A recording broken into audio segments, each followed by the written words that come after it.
It was supposed to be a quiet ride to the next town, a midnight train through the wilderness, with nothing but the sound of wheels clicking on the tracks. As I settled into my seat, I glanced around the dimly lit carriage. Fellow passengers, strangers, were scattered throughout, lost in their own worlds, unaware of the horror that awaited us. I could feel a strange energy in the air, a tension that hung heavily, mingling with the thick scent of metal and age.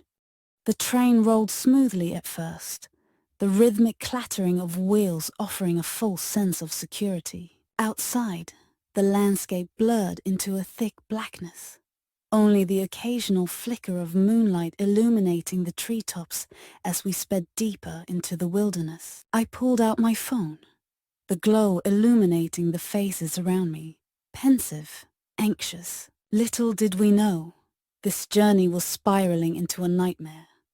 It didn't take long before the first signs of something being amiss surfaced. The train slowed, an unexpected lurch that made my stomach drop. My eyes darted to the windows, where the darkness seemed to thicken into an oppressive fog. The trees blurred, their silhouettes stretching into grotesque shapes. A shiver ran down my spine as I exchanged uneasy glances with a woman sitting across from me. She could feel it too, the foreboding dread that settled in our bones. Minutes turned into an eternity as the train continued its slow crawl. I could hear whispered conversations growing around me, confusion morphing into anxiety. What was happening? Why were we slowing down in the middle of nowhere?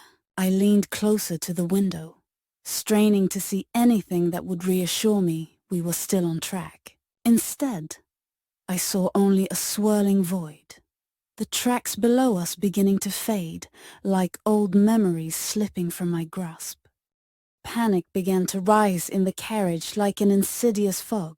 People were shifting in their seats, whispering fears that echoed mine. What if we're lost? Where are we? The air grew thick with desperation, and I felt my heart race. I turned to the conductor, a stoic figure at the front of the carriage, but his face betrayed no hint of the chaos brewing around him. Instead, he kept his eyes fixed ahead, as if he were bound to a path that didn't exist.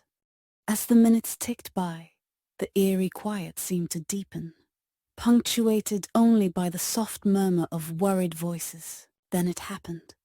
The train jolted violently, and the lights flickered ominously. My stomach lurched again, a visceral warning that something was terribly wrong. I gripped my armrests, trying to steady myself as the carriage shuddered.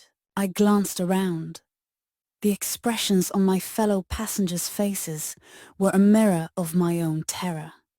"Look!" a voice cried out, breaking the suffocating silence. I turned to see a man pointing frantically at the window. I leaned closer, heart pounding in my chest. The tracks beneath us, once solid and reassuring, had all but vanished. We were gliding through a murky abyss, surrounded by nothing but a swirling mist that swallowed any remaining hope. The trees outside, once towering and majestic, faded into nothingness, replaced by an unsettling void that seemed to mock our existence. The realization hit me like a punch to the gut. We were trapped on a train that existed outside the boundaries of reality. I could hear the gasps of disbelief from the other passengers, their faces pale with fear. Someone shouted for the conductor, but he remained silent, an unwavering sentinel on a vessel that was losing its way. I felt a surge of anger mixed with despair. How could this be happening? Why were we being taken into the unknown? As we hurtled deeper into the fog, the temperature in the carriage dropped, a bone-chilling chill that seeped into our very souls. I wrapped my arms around myself, trying to ward off the creeping cold. The murmurs turned into cries of panic. People were scrambling for the doors, desperate to escape the confines of the train. But they were locked tight, trapping us inside this unnatural prison. I could see the fear etched into their faces. the growing realization that there was no escape. "We have to do something!" a woman shouted, her voice rising above the chaos. "We can't just sit here." I felt the surge of adrenaline as the desperation of the moment sank in. What could we do? We were powerless against the forces that had claimed our journey. Yet, as fear swelled within me, I also felt a strange resolve. We had to confront whatever was happening, whatever darkness lurked in the folds of this relentless mist.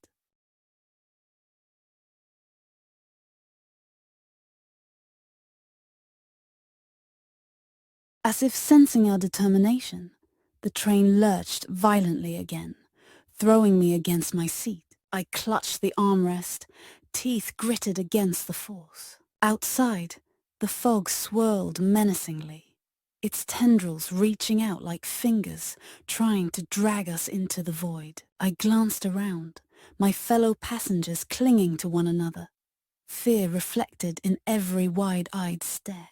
We were all in this together, facing a horror none of us could fully comprehend. The whispers of those around me grew more frantic, accusations and fears tumbling out in a chaotic stream. "This is a nightmare!" someone shouted. "We need to find a way off." I couldn't help but agree. My heart raced as the thought of being trapped here forever clawed at my mind. I turned to the conductor again, desperately seeking answers. But he remained a silhouette in the dim light, a man ensnared by a fate of his own. The train rolled on, now moving slower, almost as if it was savoring our fear.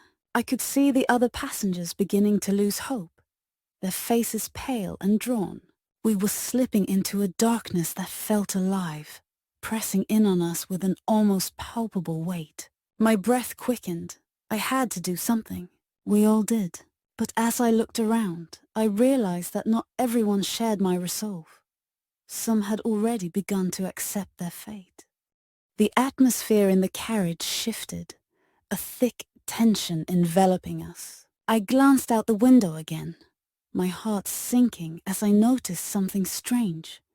A flicker of light in the distance, far beyond the mist. Was it a sign of salvation or merely a cruel illusion? I turned back to the group, and in a moment of clarity, I knew we had to investigate. "We need to find that light," I shouted, the urgency of my voice cutting through the despair. With a mix of trepidation and determination, we formed a small group, moving toward the front of the carriage where the conductor stood. We could feel the weight of the darkness pressing against us, almost as if it were trying to push us back. But we pressed on, the flicker of hope drawing us closer to whatever lay ahead. The whispers grew quieter as our collective resolve took hold. We would not let fear dictate our fate. As we approached the front, I noticed the conductor's expression eyes fixed ahead, as if he were merely a passenger himself. "What's happening?" I demanded, my voice cutting through the thick air.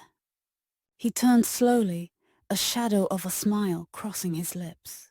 "There's no way back, only forward," he replied, his voice calm yet chilling. The weight of his words sank in. We were prisoners on a train with no destination, hurtling toward an unknown fate. Panic surged once more, but I forced myself to focus on the flickering light outside. "We have to get there," I shouted, trying to rally those around me. Some nodded, while others stared blankly, lost in their own fears. I felt an overwhelming sense of urgency. We had to reach that light, or we would fade into the abyss like the tracks beneath us.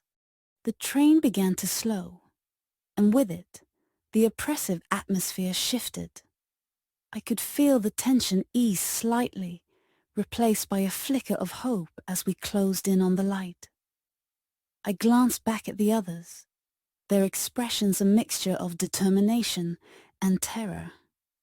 We were united by our shared fear, our desperation binding us together as we stepped into the unknown.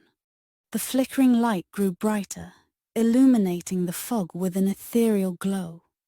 I could feel the anticipation thrumming in the air, electrifying every nerve in my body. What lay beyond the mist? Was it salvation, or merely another trap? The questions swirled in my mind as we pushed forward, the weight of the unknown heavy upon us. As we drew nearer, I could see shapes moving within the light, shadows flickering and shifting like dancers caught in an eternal ballet. My heart raced. We were on the brink of something extraordinary, and yet it felt ominous.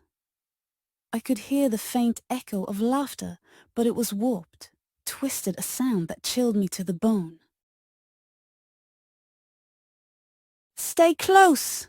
I warned, my voice barely rising above the cacophony of emotions that surged through the group.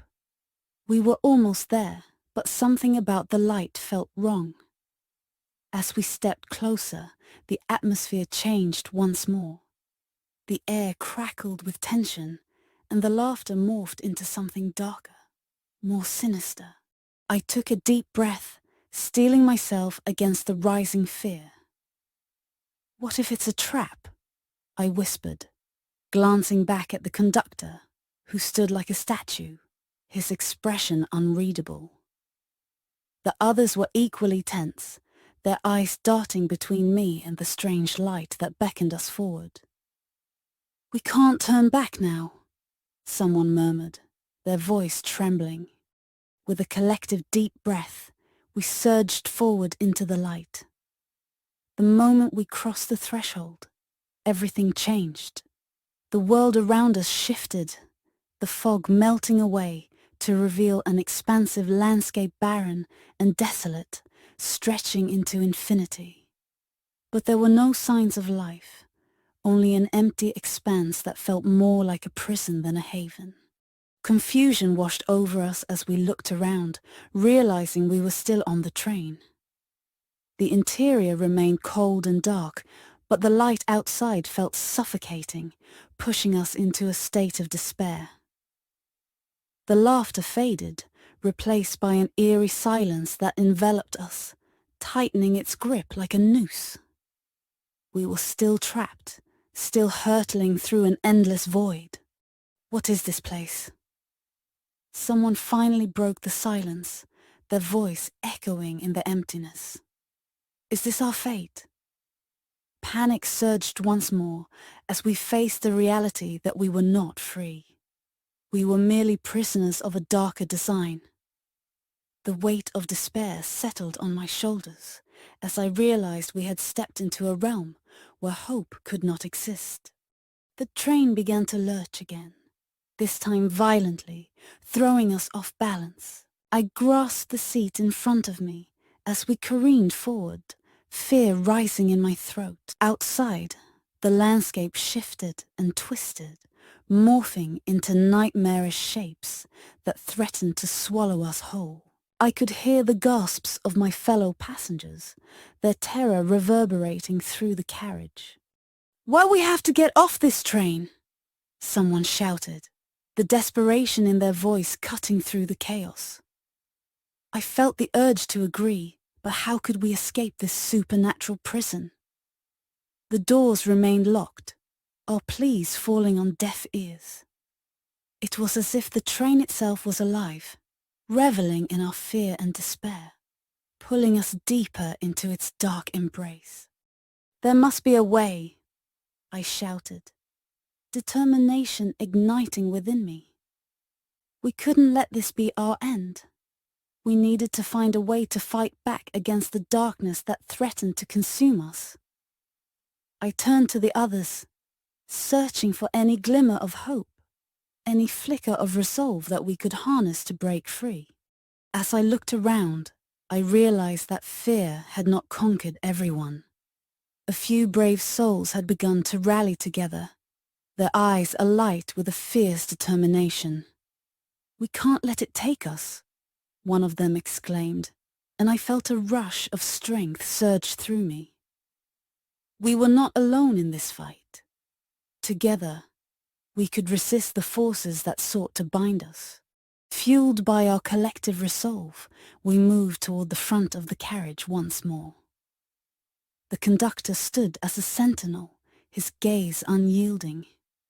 "Let us off!" we shouted, our voices merging into a chorus of defiance. The air around us crackled with tension. And for a moment, I thought we might break through the barrier that held us captive. Suddenly, the lights flickered violently, and the train shuddered once more. The walls seemed to close in around us, the darkness pressing against our very souls. We felt the weight of despair threatening to crush us, but we refused to yield. The flicker of determination sparked within our hearts, igniting a fire that would not be extinguished. "We're not going down without a fight," I yelled, rallying my fellow passengers. Our voices swelled, forming a chorus of resistance against the suffocating darkness. We would not let fear dictate our fate. We would not vanish into the abyss without a struggle. The atmosphere shifted, crackling with energy as our combined willpower surged forward. The train lurched violently again, the walls vibrating with our collective anger and determination. I could feel the energy in the air building, rising to a fever pitch as we moved toward the conductor.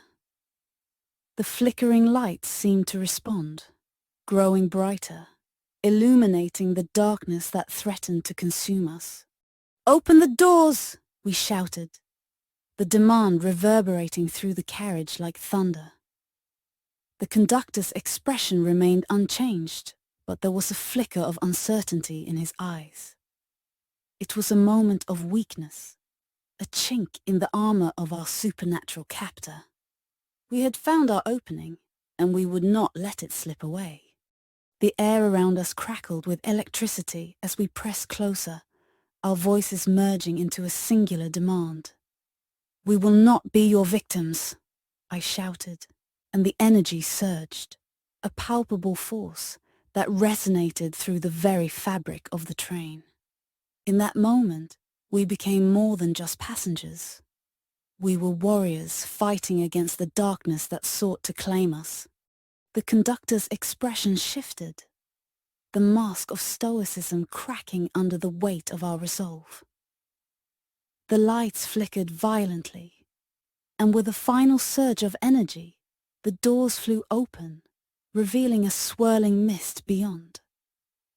I could feel the rush of adrenaline coursing through me as we surged forward, a tide of defiance ready to reclaim our lives. We poured into the mist, the world around us shifting once more.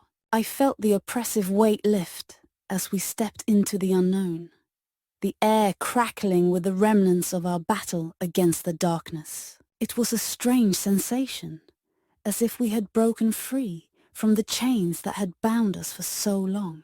But what lay ahead was still a mystery, an uncertain journey into the depths of the void. The mist swirled around us, alive with whispers and shadows that danced just out of reach. I could feel the pulse of something ancient and powerful lurking in the depths, waiting for us to falter. But we would not be deterred. We had fought against the darkness, and we would continue to fight for our survival, for our very lives. As we pressed onward, I felt a flicker of hope ignite within me. We had escaped the train, but the journey was far from over. The shadows whispered in the fog, their voices beckoning us deeper into the unknown. But we had found strength in our unity, a bond forged in the fires of fear and desperation. Together, we would face whatever awaited us, refusing to let our hopes vanish into the void. There were no more tracks, no more stars in the sky, no sign of the world we had once known. The train sped through the endless void, bound for nowhere, while the last remaining passengers huddled in silence, knowing that their journey and their lives were destined to disappear along with the tracks. Yet, Even in that despair, a flicker of defiance burned brightly within us. We were alive, and we would fight to hold on to that life, no matter the cost.